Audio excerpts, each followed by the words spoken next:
People of Earth, we have come to upgrade your cosmic consciousness. DNA activation ready. In 3, 2, 1.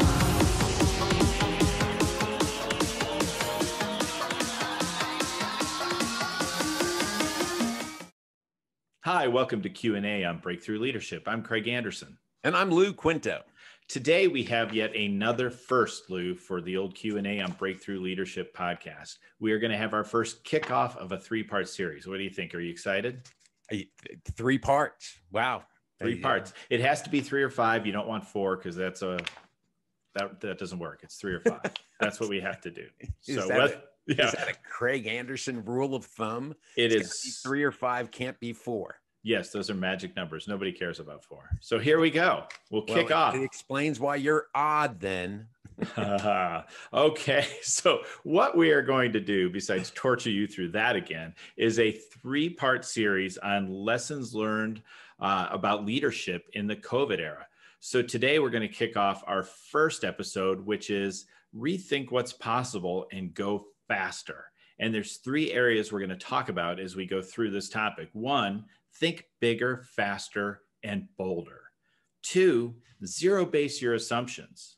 And then 3, take advantage of the new opportunities presented. So, Lou, why don't you kick us off on how companies can think bigger, faster, and bolder in 2021?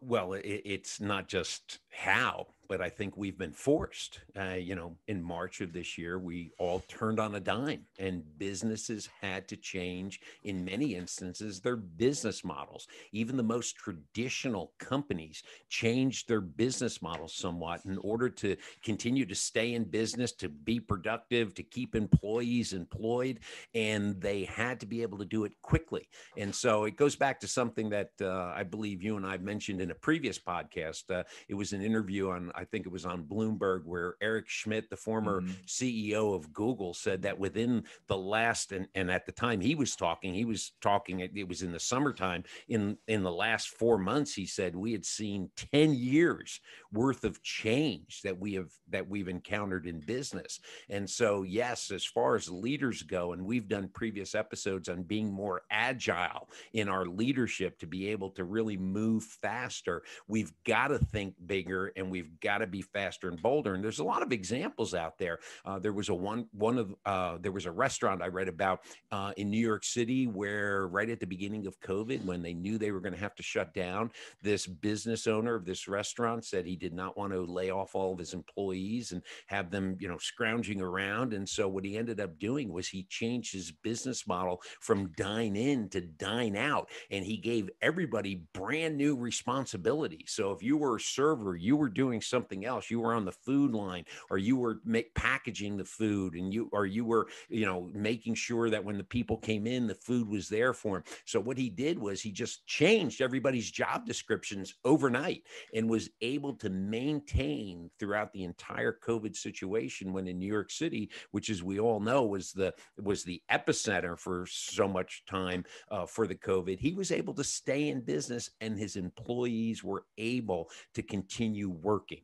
And so it's that type of thinking. It's not, putting your head down on the table and saying, oh, woe is me, because if you did that, you're dead at this point. And so it did require a lot of bolder and quicker thinking when it came to, okay, here's our business. And it goes to something that I said early on when all this was happening, and that is, in order to think bigger, in order to think quick, you need to focus on what do you do. Look at your products, look at your services, and ask yourself so many different questions on how you can continue to provide that service and how you can continue to provide that product in a way that is going to keep you in business.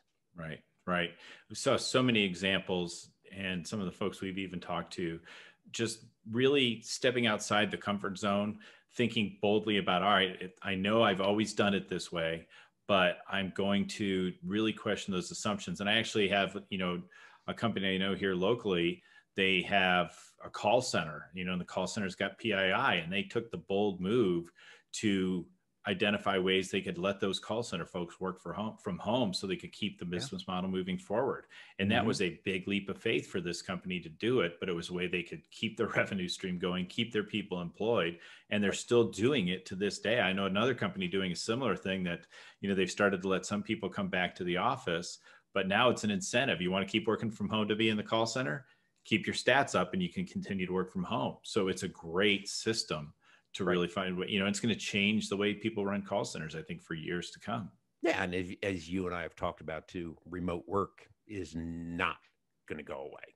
I mean, companies have realized that their employees can be as productive as when they were sitting in the office, and it would provide them with so much more incentive to reduce their office footprint and to keep people, feeling freer because they're more flexible with their time. As long as you said, just like the example you used, they're meeting their numbers, their productivity is there. But yeah, I don't think we'll ever.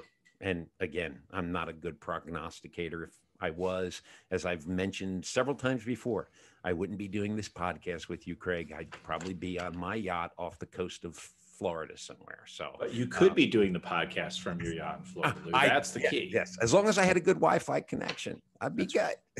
Perfect. All right. So the second area that we want to talk about in this rethink what's possible and go faster is zero basing your assumptions, Craig. And you call it my rant that I've had since the beginning of this COVID situation. And that is, if you are thinking that's the way we've always done it, you're a dinosaur. It's not. And that is the biggest assumption that most business owners and employees have going into any situation. It's that one assumption of this is the way we've always done it. We've got a developed mindset that we have got to break through in order to start every decision, to look at every problem we have with no preconceived ideas that drive us in a direction that is based on one overreaching or overarching assumption. And so going into this, leaders have to have zero assumptions. We are starting. And I've used this expression before so many times, with my schedule on March 15th. It was like someone took an Etch-a-Sketch and just shook it and said, here's your business. And there was nothing on the screen. So I had to start from scratch. So every assumption I had, if I made that, it wasn't going to work because everything was changing. And I don't think we've seen the end of change when it comes to COVID, how it affects businesses and how we manage people. And so, again, to be able to think strong and to rethink and go faster, you need to start everything with no assumptions. Correct. And when I look at some of the folks, the call center businesses I mentioned, right, they just blew away the assumption that they couldn't maintain PII information any other way than having people sitting in an office. And when they really dug into the assumptions, they realized, look, we're doing extensive background checks on these people before we bring them in. There's a lot of work that goes in to make sure we're hiring the right people. So if we can trust them here, we need to be able to trust them there. And so you can start scaling back and saying, all right, I don't necessarily need to do it that way. And that opens up a whole series of new ideas, even just me personally, like you mentioned. I had an idea of all the work I'm doing on business planning and group coaching and things like that, of having a bunch of people in a rooms, that I would do within 25 miles of my office. Right. Well, now I've got clients all over the country, and it opens up a lot of new opportunities when you take away that zero-based assumption that I can only do it this way.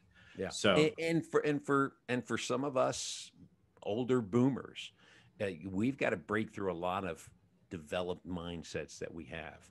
And so leadership style has got to change. It's got to be more servant leadership than top-down leadership. And, it's that old adage of, well, if I can't see my people all day, how am I going to know they're working?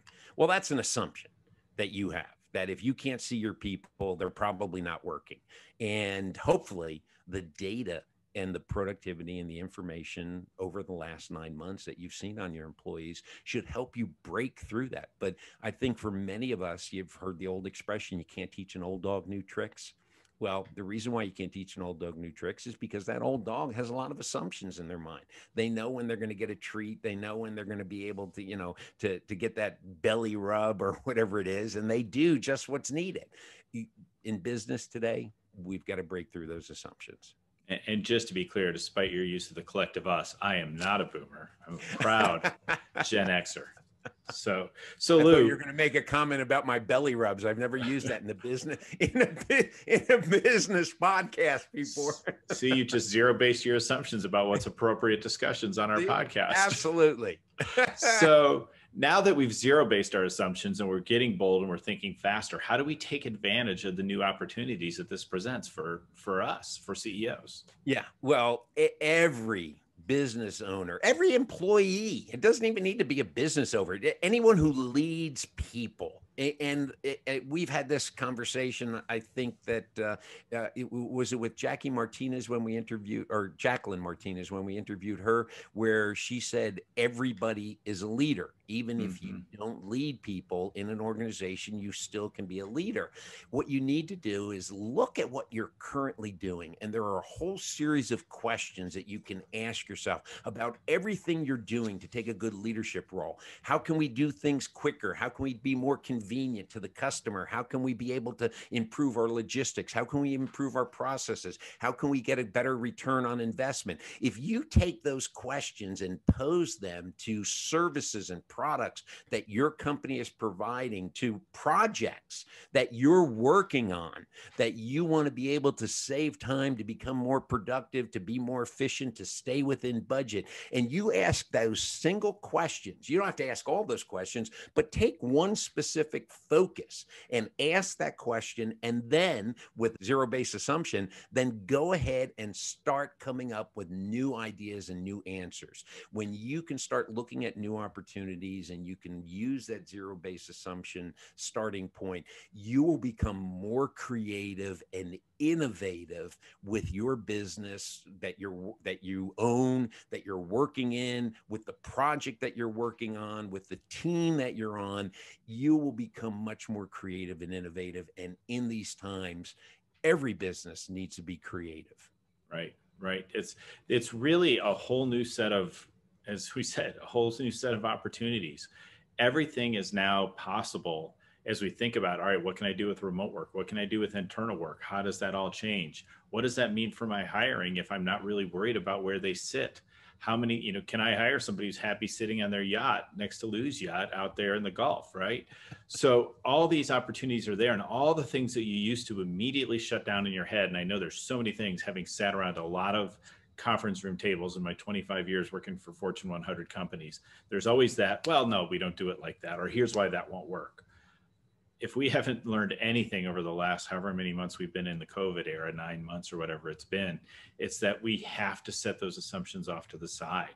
I mean, there's always going to be certain core things, but even the way we look at those core things is different now because we have the technology, we have, the proof case that we can do it, right? So it's important to say, look, let's take a different look at this. Let's just take a breath and let's say, what else could we do? And that's where I think we've seen so much innovation over the last 9 months. Right. And the thing about it is you need to apply good critical thinking skills, and good critical thinking skills says take one issue at a time.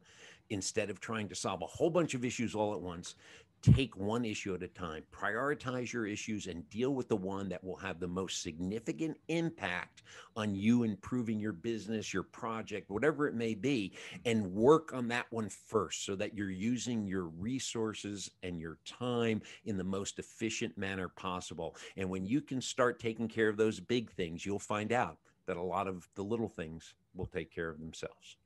So is that your key takeaway, Lou, or do you have another key takeaway for us today? Yeah, no. My key takeaway is we're experiencing some unique times here. And in fact, I saw a Facebook meme today that said, if after COVID-19, we don't make the next edition of the Bible, something's wrong. Wow. Yeah, well, it's because if you're a student of the Bible, people in the Bible were faced with very crucial, crisis. and they were able to come out of those crises. And we're in the same situation. But as a leader, we need to be more bold in our thinking, and we've got to eliminate that developed mindset and just rethink everything. That's my key takeaway. So my key takeaway, Lou, is not so profound. But it is. I didn't mean to get biblical on you. Yeah, wow. Next time we'll get you a big beard. Anyway, and a staff. I need a staff. Perfect. My takeaway is that there is, it's linked to what you're talking about, though. There is this opportunity for incredible innovation to come. We've got so many walls and barriers that have been completely broken down. And you can just feel that, as we see the light at the end of the tunnel that we're in, there's this opportunity for an explosion that we probably haven't seen since coming out of World War II, where this opportunity for an explosion of innovation, because we have cast aside so many of these deeply held beliefs about how we always did it. Right. So I am really excited to see on the other side of this. There's a lot of negative things I think we can focus on, but let's look at what the opportunity is going to be created, because we've really come through a forced period of innovation that I think has just started building up the energy to do even more. So that's my takeaway. Lou, why don't you bring us home? So if you've enjoyed today's episode of Q&A on Breakthrough Leadership, and our first part of our 3-part series when it comes to lessons in leadership from this COVID era, please like it, share it, subscribe, so that this way when the second episode is going to come into play. In addition to that, if you would like to just download us on podcasts, Q&A on Breakthrough Leadership is available on all of your favorite podcast platforms. So until next time, keep your hands washed, keep your distance. I'm Lou Quinto. And I'm Craig Anderson.